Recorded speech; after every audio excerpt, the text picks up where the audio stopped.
Alright, Merts, welcome to the CineMerts Podcast with Max Coulson and Levi Johnson. We're a couple of guys who like films. We like films about the space and the going into space, and we're spacing along down in the spacey space and all of that shit. Today we're with Alien, the original 1979 Ridley Scott movie. Indeed. Probably going to be a shorter one than our recent ones. Our recent ones have been like, with the Spider-Man ones and Django, they're all like well over an hour. This ain't going to be that. Don't get me wrong, I actually love this movie. Yeah, it's a great movie. I enjoy the fuck out of it. It's shot fantastically.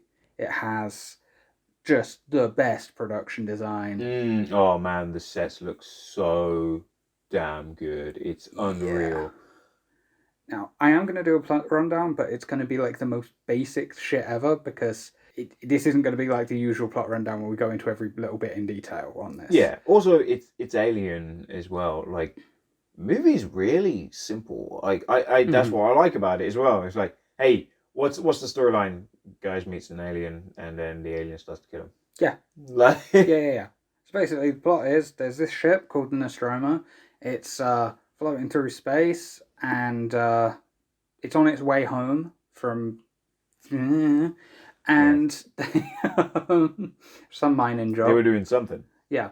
And they all get woken up out of their cryosleep. Hell's yeah, going home, baby. Yeah, we're home. And it's like, oh, we're not home. What's going on? And then basically they found out the ship's computer has detected a distress call. And part of the company policy is that they have to investigate any unknown signals from intelligent life. So they go to the planet quite reluctantly. Yep. And they go out, look around, this big alien ship that looks fucking amazing. We'll get more into that later. This big fucking giant alien dude whose chest is all like bursted open and shit. Like, who the hell is this guy? Yeah, they take it pretty in their stride. Yeah, I know, you're like, just confirmed alien life. So what else is on here, man? Yeah. John Hurt, then most famous actor in the movie, is a moron. So he's walking along this little bridge thing, starts waving his hand through some mist. Yeah, he's like, yes, things seem to react once the mist is broken. Oh, that's kind of weird. Like, what, like, the aliens have, like, fucking laser tripwires in the mist? Like, yeah, that's a weird one. I don't really quite get that. But he does that, and then he just falls off the bridge. Yeah. Sees, like, all these eggs and shit. And rather than be like, I'm getting the fuck out of here because someone laid these. Yeah, like, if I saw a shit ton of eggs that were, like, the size of my head, I'd be like, well, to birth me, like, my head, something would have to be at least human or bigger size. Yeah. And seeing as there's so many of these, probably bigger than human. Yeah. I don't feel to be around here. I'm going. Yeah, but instead, he's, like, just starts, like, getting really, like, curious about them, even when one of them opens up, and he's like, oh, what's in here? He gets hit by, obviously, a face hugger. I'm sure we all know what those are. They go back to the ship. They're like, Ripley, Sigourney Weaver, doesn't want to let them on the ship. Big brain take. Big brain take. Like, yeah. It's like, you have an alien attached to you? Like, let us on the ship. No? Yeah. Like... So, but then Ash, the... just other guy, ship science dude, lets them on. Like, we're doing a mining mission. Take the scientist. What? Yeah. He lets them on board. So they, this dude's got an alien attached to his face. So they try and like surgically remove it. It starts bleeding acid. So they're like the fuck. Most corrosive acid of super all time. Crazy corrosive acid. Like. It eats through like 4 floors of the spaceship. It's bizarre as well because the level of corrosive that the acid is the level of corrosive that people tell you your stomach acid is. But I'm telling you right now, your stomach acid isn't that corrosive. Well, no, I mean, I've thrown up before. Exactly. And it hasn't eaten through the toilet. Exactly. Like, I've seen people be like, look, I'm going to dip like this spoon into what is stomach acid and it dissolves the spoon. And I'm like, mate, when I was a child, I swallowed a paperclip, and then I had to like get that stuff fished out of my poop because they had to make sure it went through.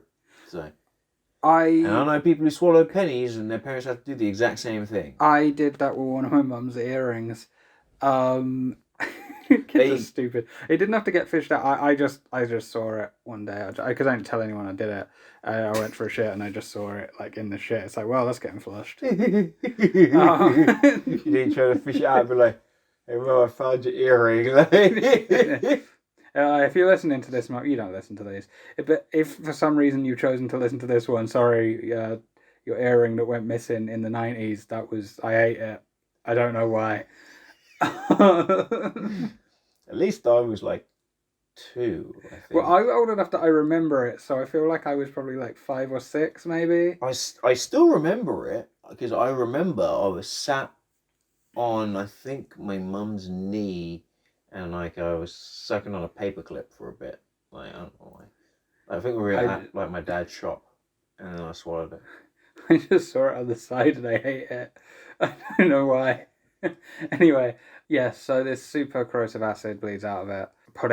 They put John Hurt into like a little scanny box. Yeah. And they kind of just sort of were like, okay, I don't know what the fuck to do. Guess we'll just sort of leave him. Not really much we can do. I know, right? My thoughts, I'm like, eject this dude out of the ship now. What are you doing? Like, so they basically they sort of leave him. Then, later the facehugger's just gone. So they're like, oh, where the fuck's that? They find it's dead. So they're like, okay, I guess we don't need to consider anything else. Yep, it's like, no further inquiries here. Yeah. So, like, not even going to scan him or nothing. So John Hurt wakes up and, I'm sure everyone, even if they haven't seen the movie, has seen this scene. He's eating some food with everyone, they're all laughing, and then his chest explodes and the alien comes out of it and then runs away with the worst effect in the movie. He's like, I'm on skates, baby. So funny. Just skating through like all the cutlery on the table, like, haha. It is the goofiest looking thing. It's so ridiculous. They then are like, oh shit, we need to find this thing. So they go looking for it, and basically, I'm not going to go through every bit here, but basically, it's grown a lot. It's now the size of a 6'5" stuntman. In a latex costume. And it, starts killing them off one by one. Ripley finds out that it was actually their mission to bring it on board, which doesn't make sense for a few reasons we'll get into in a minute. But Ash, the science guy, who was always the one, pushing for he's the one who let them in and all that. It turns out he's a robot. Yeah. And then for no apparent reason is like, hey, I seen all these pornos and I'm going to kill Ripley. With some rolled up newspaper. Yes, I'm going to roll up that porno mag and then try and stuff it in her mouth. Yeah. What? Yeah, it's really awkward as well. It's like considerably wider than her mouth, and it just is.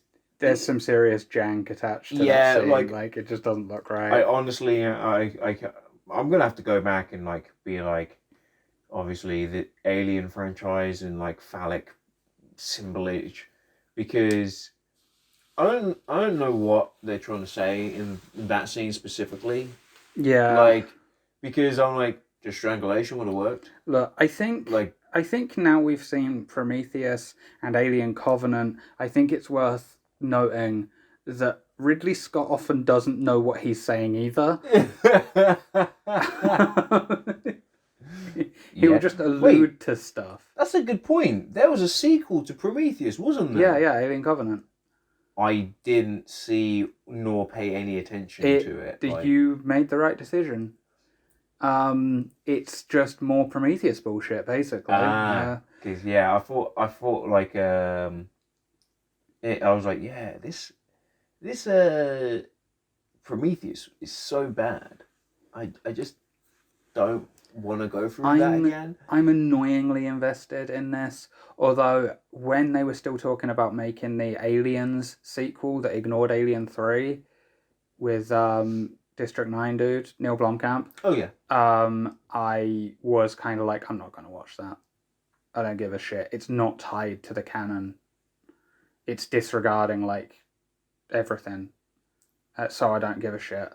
Also, it's just going to be a fan service movie, so I was like, I don't care. It's just going to be fan service. What I was interested in was the potential for it to, because if I remember rightly, wasn't that going to potentially be a old script, like for one of the old sequel ideas that they had? Yeah. Which was about Acid Face, who was also... Yeah, that's another reason why these movies are similar to Terminator, because it's got the same bloody guy in it. Yeah. Yeah, I forgot about him. The Terminator guy, and the other dude, like another guy, like teaming up together. Mm-hmm. I heard that was a potential for it, but yeah. Yeah. Anyway, so Ash turns out to be a robot. They kind of beat him up, and he's full of milk, like all robots are. The man milk. Yeah. More symbolism there you go, I found it. Like his last scene is just like a bukkake after the interview.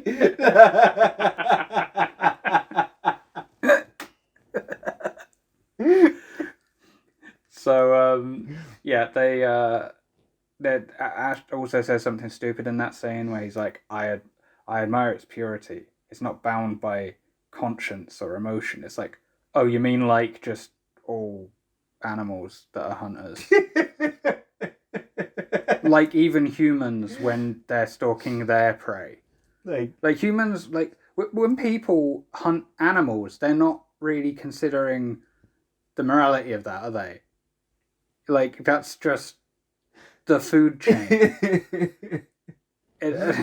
Well, I mean, yes, some humans go vegan, right? But, like, every human that isn't a vegan is, by Ash's standards, as pure as the xenomorphs, right? Like, what does that mean? It doesn't mean anything. I kind of was just like... My thoughts were like, yeah, but, like, if you think that's good, like, surely you would just be like, man, I'm way better because I'm just a robot. Yeah. Like, being a robot, how much more pure are you? You got no emotions. You only do, like, your prime directive. Yeah. Like, yeah. You're, like, infinitely more pure. Like, so surely you'd just be like, if anything, I just admire myself more than anything. Like, just seeing, like, the sequels, just, like, fucking Ash just in the mirror all the time. Like, yeah. Like... Why was I programmed to admire? Well, you know what happens. The alien kills some more people. Ripley's like, I'm going to blow up the ship because, as we all know from all science fiction shows and films, spaceships always have self-destruct systems. Why? So then, she blows up the ship and gets in the life pod. She saves the cat. Pretty stupid. She actually is less smart when it comes to the cat than she was about the people who were off the ship. Like there, she's like super reasoned. Like, no, I'm not gonna help you. Like, I'm sorry. Yeah, right. You're like, sorry, you guys have to die. She's like, a cat? Oh man, I gotta get that guy. Yeah. No, I think she made the right choice. Yeah. But yeah, so then she gets in the life pod, she goes away, and then, oh shit, the alien's on the life pod, napping. Yeah, it's really weird, like, why he's just like, yeah man, I'm just going for a kip. He's literally just napping. Even does a little alien yawn, where its little second mouth comes out and just sort of opens for a bit and goes back in. It's super weird as well in the Alien franchise, because like, what do they eat? Because you never see them eat anyone. No. They don't eat them. And they've got two mouths. What do they eat? Like, yeah. What can't be eaten in the first mouth that has to be eaten in the second? Like, could you imagine that? You just there and you go like, at Burger King, you're like, oh yeah, I eat the burger with the big mouth. See, this is what I happens eat the fries with the little mouth. It's what happens when you make a semi-attempt at a sort of grounded science fiction type movie, but you get an abstract artist to design your creature for it. Yeah, that makes sense. Because then you're spent there just going like, how am I going to justify this evolutionarily? Like, Yeah. So yeah, then she blows it out into space with the airlock dealy. You see her like putting on a spacesuit and everything quite slowly, and it's like you can see the cogs turning in her head, and then she blasts it with the thrusters, and Bob's your uncle. End of the movie. The main thing that I am absolutely going to want to talk about on this is the fucking genius, brilliant production design. It's so good. Oh hell yeah!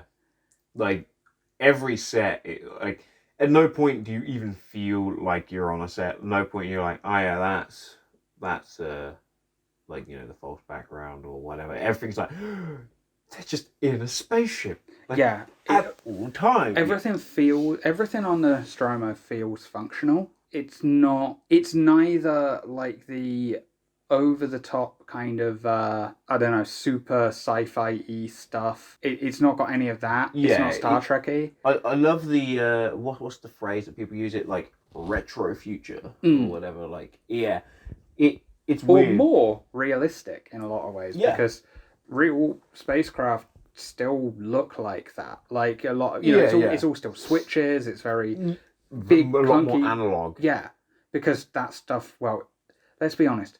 How often does that look? You can get like an old analog technology and it still works. Yeah, like digital shit breaks all the time, and if it breaks while you're in space, you're fucked. Exactly.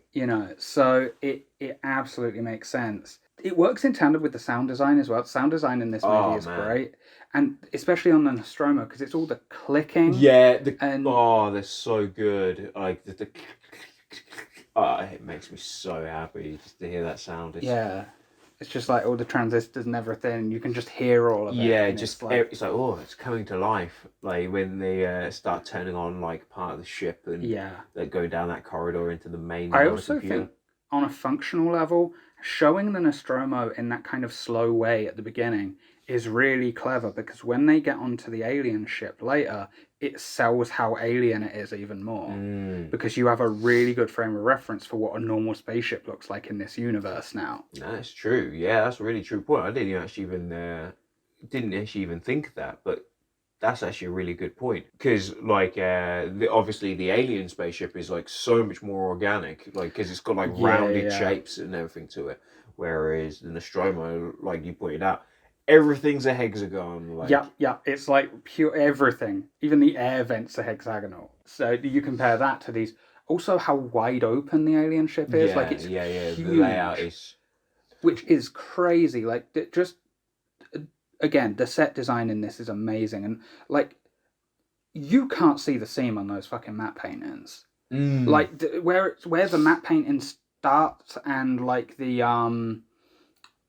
foreground objects stop, I don't even know in some of those shots. Yeah. Particularly like, stuff with like the space jockey and things like that. It's like crazy. It's so damn good. Like this amazing like forced perspective on like some of the things you were talking about. Yeah. Well, even when the Nostromo landing craft lands and you see those like the huge legs on the thing. Yeah. And I know it's a forced perspective trick. I know how movies are made, right? But like it's done so well. Everything. It kind of reminds me going back to like Jurassic Park, where they're like, oh yeah, we've just got like a blend of all the tricks, so you just never get used to it, and it all looks good all the time. Yeah. And this is one of those movies. I love the use of lighting in this movie. Like, it's so good to create like really claustrophobic scenes. It's like, oh yeah, it's just like really dark. Like they'll walk into a room and the light will be shining extremely brightly from behind all the characters. Yeah, everyone's backlit. So they just become like these completely opaque black figures. It's a really clever trick when you're trying to, because this is a problem that horror movies in particular run into all the time, including Prometheus, weirdly. And it's like, dude, did you forget? Right. Is that they're just too dark. And you don't actually want films to be dark any films, because then you don't know what's happening and you can't see. Yeah. Is that in Game of Thrones season 8? No, that's just because people had the wrong TVs. Everyone who watched it was watching it on the wrong type of screen. Just imagine, like, I wish they, like, just carried that on. Like, hey, well, like, you all just watched the wrong ending. Like, if you just watched the ending that was on my computer, it would be fine. Well, I think that should just be the justification for everything that's wrong in any film now. Just like, oh, no, you were just... Oh, what do you mean the sound editing's shit? No, you were just listening on the wrong speakers. If you listened on my speakers, now it would have sounded absolutely great. Yeah, it's not my fault you went to a cinema with an inferior sound system. And just to point out that is all cinemas. So... Just imagine, like, what's his name? Fucking Zack Snyder, he was there going like, no, like, guys... You just watched the wrong version. My version was definitely better. And everyone's like, yeah, sure it is, Zach, you dick. And then after that time, he's like, see? I told you my version was better. It's like, okay, it's marginally better. Right? Like, it'd still be widely considered bad if it was the first version people saw, but because people saw a worse version before that, then it seems like it's better by comparison. That's how all bad movies should be released. Just release a worse version first. Like, see the Raimi cut of, like, Spider-Man 3? Even though we still stand by that movie, but... Yeah. But yeah, anyway, the production design and everything, and the lighting, the sound design, it all comes together really, really well. This film is great at building atmosphere. Oh, yeah. I know there's the famous, like, Ridley Scott quote of, like, the external shots of the Nostromo because he had fog there, and someone told him there's no fog in space, and he went, well, there is in my movies. I love the fucking balls on this guy to be like, nah, there's no fog in space. He's like, dude, like, there can be anything in space. Like, technically we're in space now, so like, shut the hell up. Like, okay, he flew for a gas cloud. Done. Yeah. But like, I do like that Ridley Scott's prime thing was in building atmosphere. Oh yeah. And it's the film's biggest strength because it doesn't let up the atmosphere. It's broken but a couple of times by the goofy looking alien shots and stuff like that, because unfortunately there's one shot in particular where the alien just holds his hands out in front of the camera. Yeah. And it's one, he's really still and it looks weird. It's a goofy straight on shot. It's the most obviously a guy in a suit shot. Yeah. I understand there were like severe limitations with the suit. The guy could barely move in it, and also he couldn't see out of it. So he would just sort of have to vaguely gesture whatever direction he was pointed in, and that's what they had to go with. I'm like, couldn't they just had him like aggressively lean? Like, yeah. But this is where I think this is the lesson we can learn for modern movies, you see.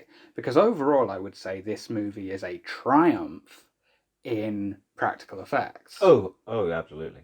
But the few areas where they were jankier could have very easily been fixed with using a mixture of CG and live action, right? Yeah. So this is one of those things. It's use the tools that work best, not the tools that are the most convenient. So I think I'm not like anti-CG, because CG is a great tool. Yeah. And could easily be used. You could, like, even now probably go in and fix a couple of those things. Yeah. And improve upon them. In fact, I think that'd be a really interesting, like, experiment. Let's put some rocks in front of my Ridley, which is in this.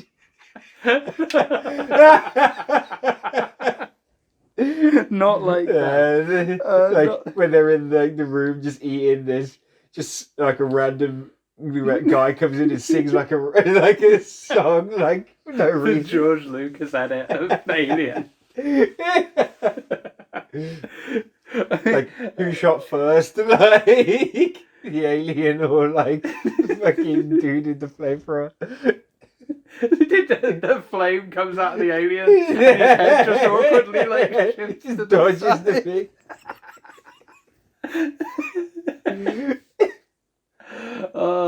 I loved Greedo shooting first. Greedo shooting first in my mind, that's canon because that's fucking hilarious and I don't care. Like, Greedo shooting first is amazing. Just because, like, they were so dedicated to the correct trajectory of the laser, it's like, you know, it would have been way less distracting if the laser had just missed. Yeah, like, if it's off. Like, but, like, nobody would really spot that. But his head fine, though, awkwardly as moving. well, because... Like, if he did that, it would make it seem like he just tried to take a shot, but then fucked it up, right? Yeah. But it's like they were weirdly dedicated to the angle the gun was pointing. So it was like, no, it's pointing this way, so we have to have it go forward. It's like, if it was off by a little bit, it would have been way less distracting than his head shifting off. Like, that's not a motion Nex can do. Also, like he can move his head at light speed. I saw this amazing clip, which is just the loop of that, just pew, pew, pew, like over and over it, and it's just his head like dodging to the side every time. It's like, oh, this is fucking gold. I love it. I stand by it. I think it's great. It proves the movie like a million times. There is nothing else in the original trilogy that entertains me as much as that shot. Wait, do you imagine if George Lucas like went so hard like on like Greedo shot first to the point where he's just like, nah, like he just shoots like hard and he just dies, and then for the rest of the movie he's just digitally painting him out. Like... but the characters are still talking to him, so it's just like they're talking to a blank space. Like, Hart is dead now. It's like, but the movie doesn't make sense, George. I'm imagining even like the shots where it's still only Han in the shot, but they just paint him out of those as well. So like the whole thing where he's talking on the intercom, you just hear like, "Who is that?" And then the intercom just explodes.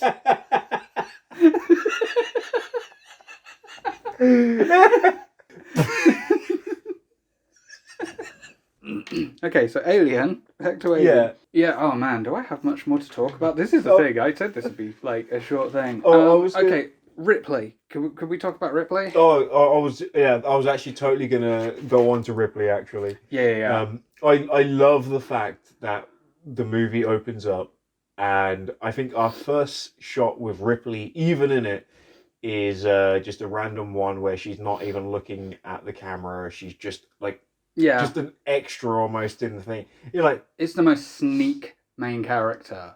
I can't think of another movie that's done that. Yeah, to that extent. It's like, oh wow, like we're not told who the main character is, so you just kind of left to infer it. You go, oh well, this guy's got a beard.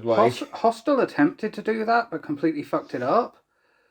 Because they didn't do any character building for that character, but they did loads of character building for the fake out character that died. So it's just like really unsatisfying and stupid. It's just like a fucking Clint Darfu movie. I forgot what that movie's called. Starship Troopers. Oh yeah. Like some guys just dying. You're like, wait, what? Yeah, except it wasn't done as a joke. Starship Troopers is amazing. We will probably do it for one episode because I fucking love it. Mm-hmm. I do love the way they sneak Ripley sort of into the main character role. Yeah. Like, the only thing you mainly see that you get, Ripley's like in charge, right? Because they're like, hey, let us on the ship. And she's like, no. Yeah, it really is that scene. It's the quarantine scene where you're really kind of let in on the fact that Ripley is definitely the one who's sort of...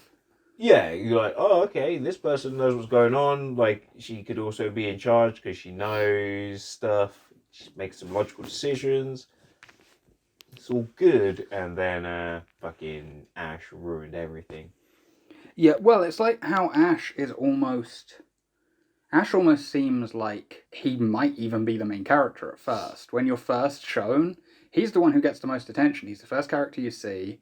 He's the character the camera stays with through a lot of it. But then when they come back to the ship again, this is where his attitude starts to really get weird. Like, that's, obviously, not so much him not letting him on, or him letting him on, sorry. Yeah, because I guess it's fun because you can when you're watching it, you can like excuse his actions the first time because you're like, oh well, I guess his humanity is like, you can't just leave these people out there to die. Yeah. And then like when you watch it again, you're like, oh, he's letting the alien on the ship. Yeah. It's also great watching his performance is amazing. Watching his eyes throughout the movie as like shit's going on. It's like it's like Dennis in Always Sunny, where like he's like being quite amiable and normal, and then when people look away from him, his facial expression just goes away, and he's just staring into space. Like but it is that. It's like he's kind of like calm and calculated, but he. I was gonna say I like the fact that as well. There's no hint to like androids even being a thing. Yeah. There's nothing like that mentioned. Because you clearly start to get a thing where you're like, hey man, why do you like the alien so much? You're like, you keep doing stuff to help. Yeah. When it becomes like, more it's clear, gonna kill you. Yeah, like, when it becomes well. clearer that he's clearly got something else going on, and then when it turns out like, oh, the company's trying to bring it in, and then yeah, like you say, you're like, yeah, but what's in it for him? Like, if he dies, then he die. You know how if he dies, he dies. But like, you know, it's like.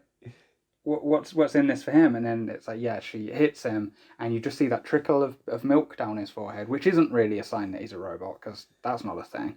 So yeah, maybe she's a calcium kid, isn't it? Yeah, but then obviously it's sort of revealed in that scene like he's a robot, and it's like, I get it. But I do like also going back to the fake out thing. Yeah, the fact that he almost seems like he's going to be the main character, and then they pull the bait and switch on you.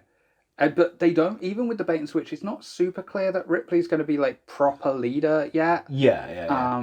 It's like, okay, it's so we're establishing like just strong, prominent like characters. Mm-hmm. You got like the captain, because captain.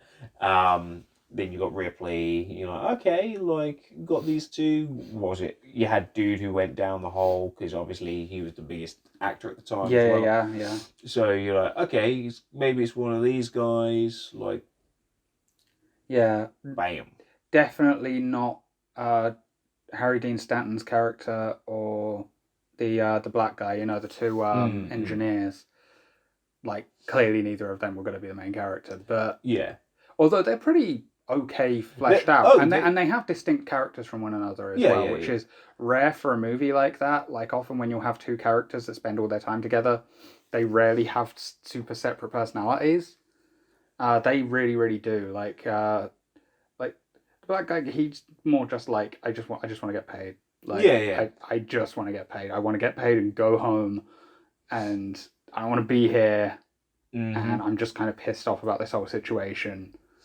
Whereas Harry Dean Stanton's character is a little bit more sort of... He's just kind of a laid-back guy. Yeah, he's like, the job will get done when it gets done. Yeah. It's cool. It's like, it is, everyone's fleshed out, everyone feels real. I think it helps as well that because we're introduced to them in much more of a calm setting, they're just they're eating, they're just kind of chatting, they're like... Because the opening is so slow, which I think could put some people off. But although I watched this movie as a kid and it didn't put me off, and I feel like, when I was a kid, I was pretty impatient. I definitely didn't watch this movie as a kid. Yeah, you were really like not. Yeah, I was scared of horror movies, and I ain't gonna lie, watching it for the first time, I was maybe a little disappointed because I was like, I expected to be more scared. Because I am like a super mega wuss when it comes to watching like horror movies. Like, one of my favorite horror movies is Terminator. Yeah, and that's not really it's not really a horror movie. It's just like, it's more like a action thriller with horror elements. Yeah, man, it's a slasher, isn't it? Like, yeah, it's definitely got the slasher element, but also it's got action and it's not quite. But it's awesome. I love the tension, because the tension in both is actually quite similar, I think. Because, you got like an unrelenting guy who's just looking to find you at all times. So that's the pressure that you feel. And then you got like an alien stalking you on a spaceship, and that's the pressure all the time. Like, you're getting followed and killed off. Yeah. So they are very similar. I just was like, damn, it didn't just didn't hit me the way I was expecting it to, which I think sucks a bit for me. Yeah, I mean, I can kind of get that. Like, I think by the time I saw it, I'd kind of already come to the realization that horror movies were never actually going to scare me, and that I can just sit and enjoy them. I don't know how old I was when I saw the first one. I think I was about 10, something like that. Okay. Yeah, I did see Terminator when I was like 5 or something. Like, I saw it super early. Like, back in the days when your parents would just be like, "Oh, don't worry, if it's a scary scene, I'll just cover your eyes." I mean, I saw Hellraiser when I was like 7 or 8, which is fucked up because that movie is like filth. It's like fucking S&M demons. It's like, man, I was too young for that fucking movie. Yeah. But like, yeah, by that point I was already pretty versed in horror. I think I'd seen The Exorcist by that point as well. So yeah. I've still not seen that movie. It's a good movie. I just thought like it might be a hard go back to at this point because horror movies moving on so much and being so actiony and jump scary. Going back might be a bit hard. I mean, there isn't a single jump scare in the movie. Yeah, like what was it? I went back and watched The Shining, and I was like. Funny thing is, The Shining's not even that old. Like, The Shining came out after a lot of, like, I mean, films like Alien and stuff, it was made in the 80s. But it is weirdly throwbacky and odd, and I don't even view The Shining as a horror movie. It's kind of its own thing. Yeah, I was like, is this really a horror movie? Like, because if it is, like, I'm not scared, but yeah. Yeah, it's definitely its own sort of thing. But Alien, that's the thing with Alien, though. Alien is a real classic sort of horror movie. Yeah. It's... it's basically a slasher. It's they're stuck in a building, or in this case a spaceship, and they're being picked off one by one by some monster. It's like the most classic sort of horror movie setup. Yep. And there's even the fake out jump scare with a cat, for fuck's sake. Yeah. It's a real classic horror movie. Which is probably why there was that viral Twitter thread. I don't know if you saw that. It happened a little while ago. Like, literally, like, maybe a month ago. There was this Twitter thread that went viral where this girl was insisting that Alien wasn't a horror movie because horror movies can't be set in space. Because horror movies are about relatable horrors. So they have to be set somewhere that's relatable. It's like, well, I mean, sure, if you just make up a new definition for something, you can claim anything, but... I was going to say, like, I guess kind of, but, like, isn't part of, horror movies is the fact that you engage your brain and use empathy? Well, yeah, also there is a relatability to the horror in Alien. You know what I mean? There's multiple relatable horrors. There's, like, the sort of more disease aspect element of it, like... You've got this thing inside you and you can't do anything about it. There is a definite horror to that. Yeah, true. That, I think, conceptually is the scariest thing in the movie. Is actually having the alien in your body. Getting face hugged and having that. That's the scariest thing in the movie for me. But, like, and then the being picked off by something that's just relentlessly after you. Like, that's a relatable feeling of dread. Human beings are terrified of that. Like, we evolved around tigers and shit. Yeah. Plus, the basic being scared of shit lurking in the dark. That is the most primal human fear that exists. Mm-hmm. It's why kids don't like fucking putting their hands down by their beds at night. Right? It's literally like the most basic thing. Yeah. Because, like you said, we grow up we evolved in parts of the world where there was shit trying to kill you everywhere. Yep. It's why we can see faces and everything. Yeah. Because being able to recognize a face is really good. Because you can be like, I'm just not going to go over there because I see a face. Bye. Yeah. Even here, even in the UK, the earlier settlers would have had to have dealt with wolves. Yep. It's wolves, bears. Yeah. Yeah. Dodos? Potentially. I mean, I wouldn't want to fuck with one. Birds are scary, man. Yeah, have you seen like those wicked like terror birds and stuff? Yeah. Like the crazy bill. Like, I seen one. It's got like this evil-ass face. It's like, and you're like, wow, look at that guy. Apparently they're super friendly. That one though. Huh. Yeah, apparently they're like, yeah, they don't care. Like, in fact, they're actually got a bit of an issue where they're so friendly because they just let people walk up to them completely. So, like, people are like, oh, cool, I'll just go up to it and shoot it. And Yeah. because everyone is a dickhead. They are pretty fucking scary looking. Oh, yeah, they're like terrifying, man. Yeah. But yeah, so I would actually argue there's tons of relatable horror. It doesn't have to be in a relatable location for it to be relatable. It's a weird assertion. I mean, everyone was shitting on that take. Everyone. That's why it went viral, because it was just tons and tons of people all shitting on it. Then there were like articles written about how shit the take was. And it was just like this is just one of the biggest pylons I've ever seen from one take from some rando. Like, you got no followers, just getting obliterated. It was like a fucking 12-follower account. Like, it was like some tiny. Just getting all those hate follows, like. Yeah. It's pretty funny, but like, it is a classic horror movie, you know. And I'm sure that will be something that comes up again when we watch the sequel. We're doing like what we did with Spider-Man. Yeah. So. What was it? That was one on one off, wasn't it? Yeah. So we'll be doing every other. Yeah. So yeah, we will definitely get onto that when we do Aliens, because of course Aliens, not a classic horror movie.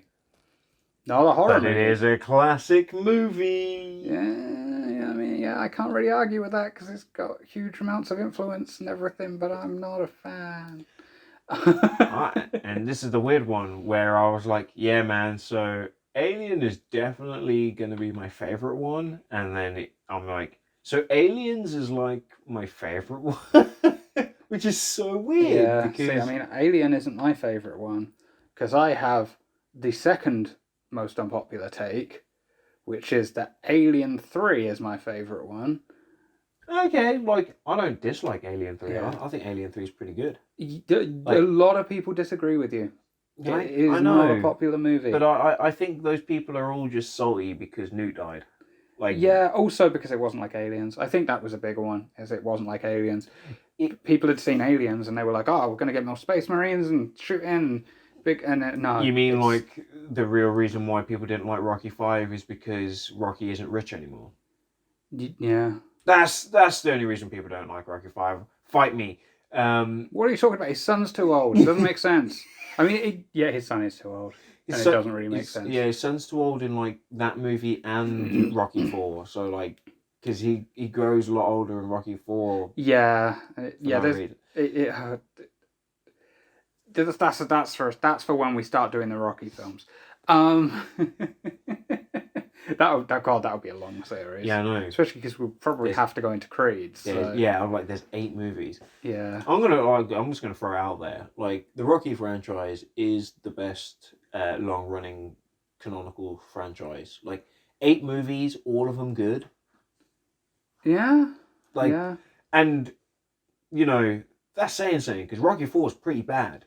Fuck all of you, fight me. We're just getting all the takes in there today. Alien 3 is my favourite Alien movie. Rocky 4 sucks. Rocky 5 isn't that bad. just getting in there with the takes. Yeah. Just reiterate what I said back in the day. Pain and Gain's a good movie. Fuck it. Pain and Gain is a good movie. Pain and Gain is a good movie. Yeah.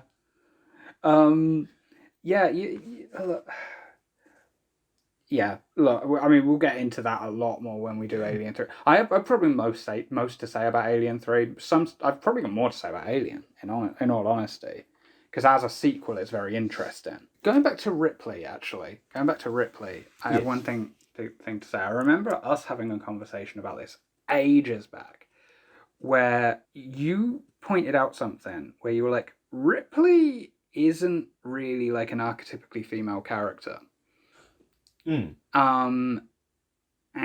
so it's like the idea of like the strong female lead is in this instance is purely by like male standards of what strength means. Yeah.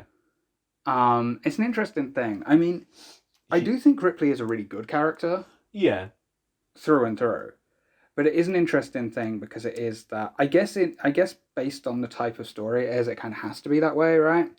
You know, at the end of the day, it's like a horror movie followed by like an action movie. Like she's got to be like competent in disposing of things, of like like get combat skills and be able to fight, shut off emotions.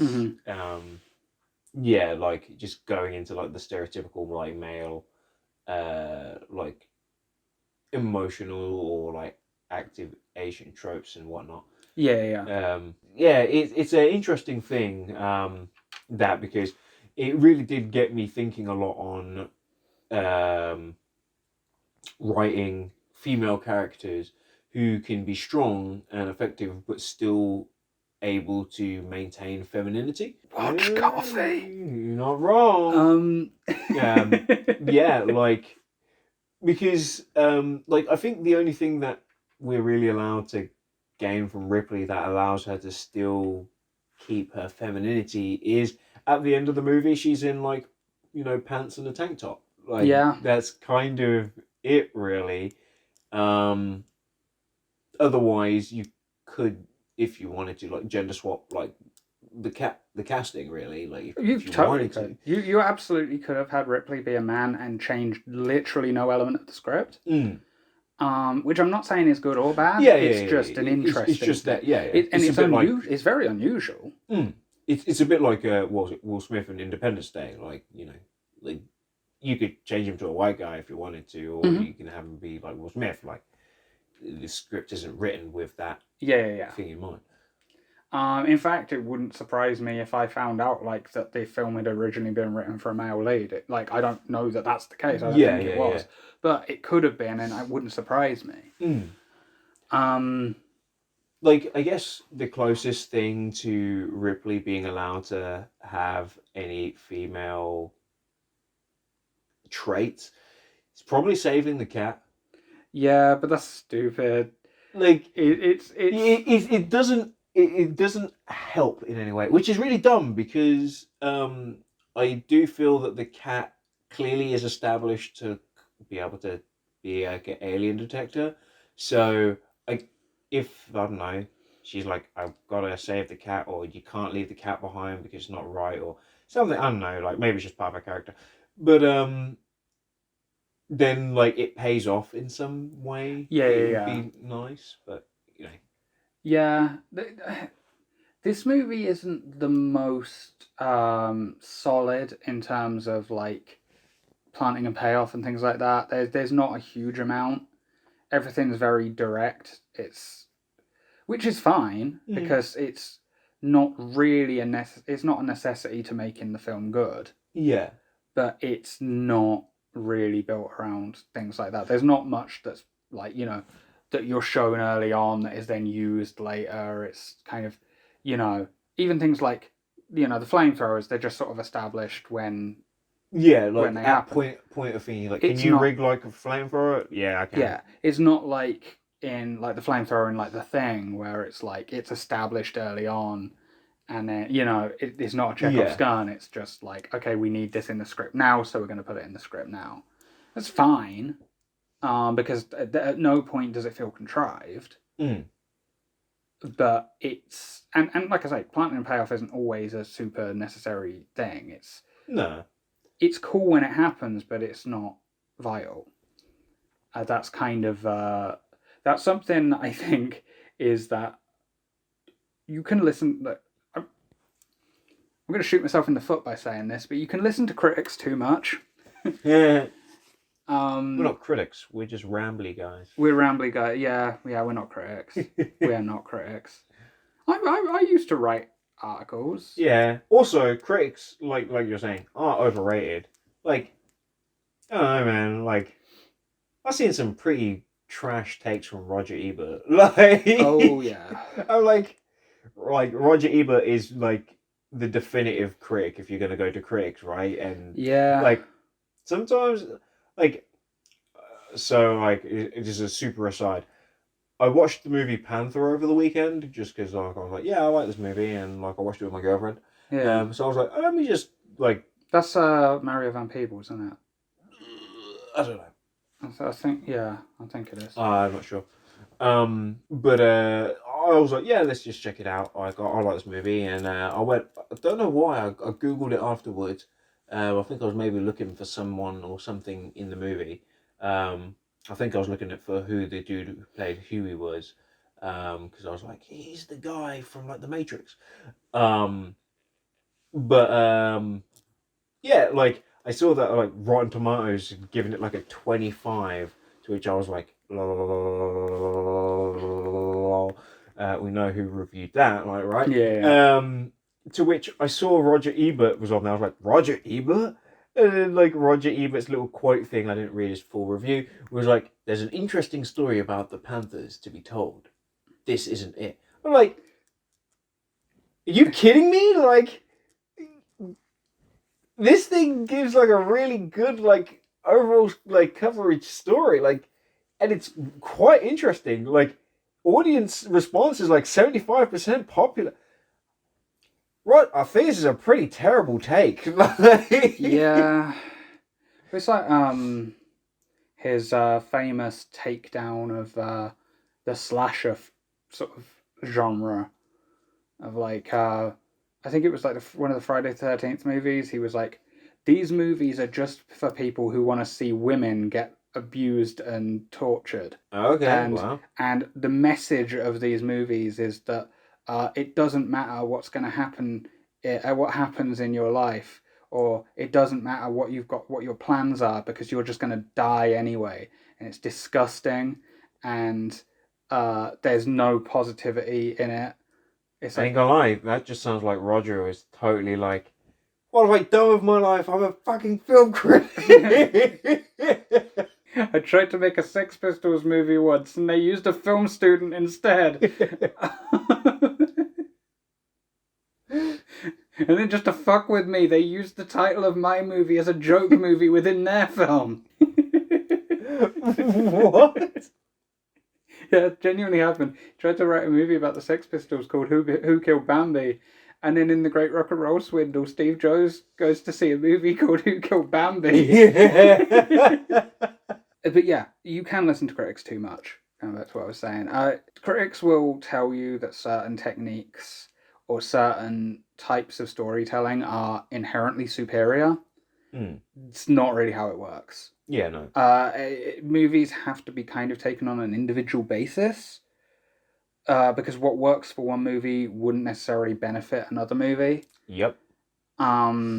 It's, I see it sometimes like, with more simplistic movies where people will be like, oh, but there wasn't much in the way of character development. It's like, did the movie need character development? Yeah. You need to bear that in mind. It's not just a case of... there was a review... H-Bomber Guy talked about this, and this is how I know about it. But it was from the Transformers animated movie, and someone said one of the bad things about the movie is that Unicron didn't have a clear evil plan. He was just consuming, and that's all it was, and that means he's not a compelling villain. It's like, no, that doesn't work, because a villain doesn't have to have reasonable motivation by our standards.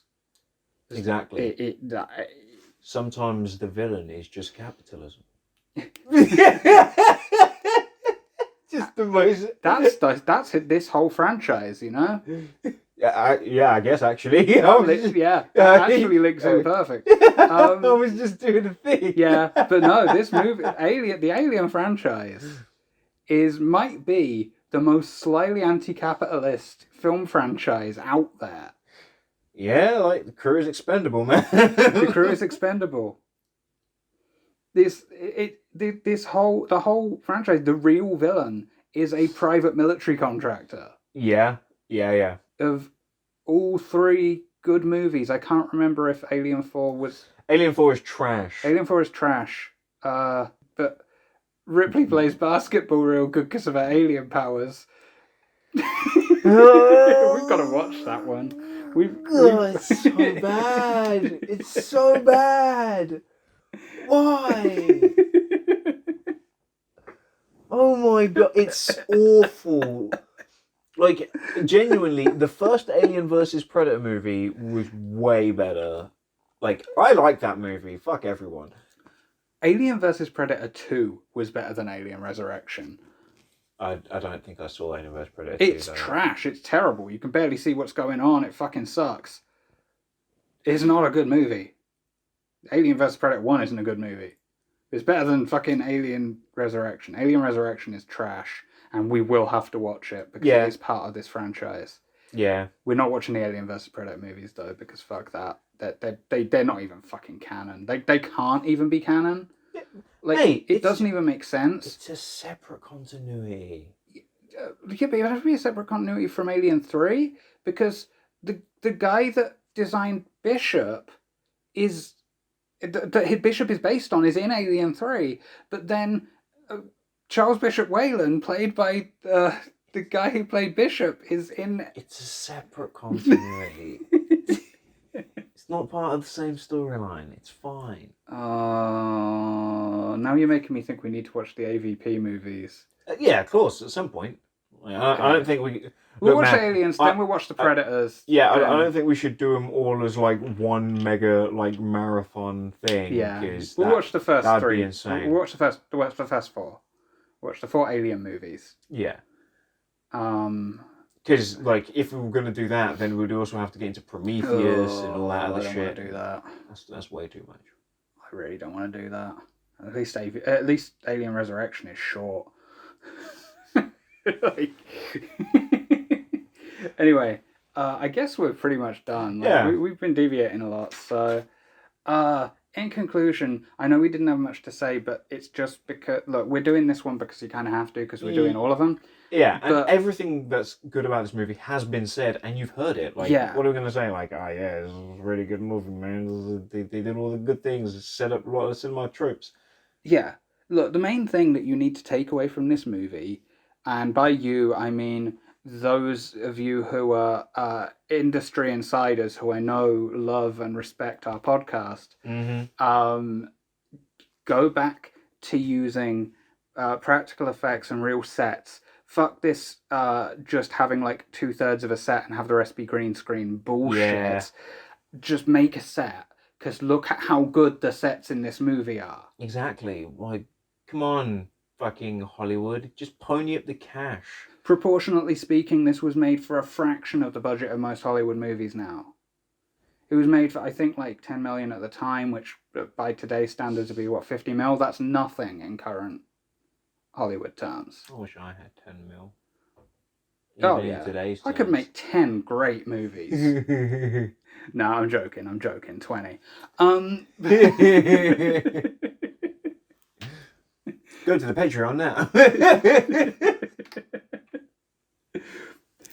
So, Alien, if you haven't seen it for some fucking reason, watch it. It's a good movie. You know all the reasons it's good, but just go and see it. This was a pointless podcast episode. Until next time, Ian Beale. Well. Do my eyes believe me, or have Max and Levi done another video? I'm here to ensure that we uphold Brannigan's Law. That's right, I'm gonna send wave after wave of my own men to like, comment, and subscribe until they reach their limit and shut down. I rest my case. Ian Beale.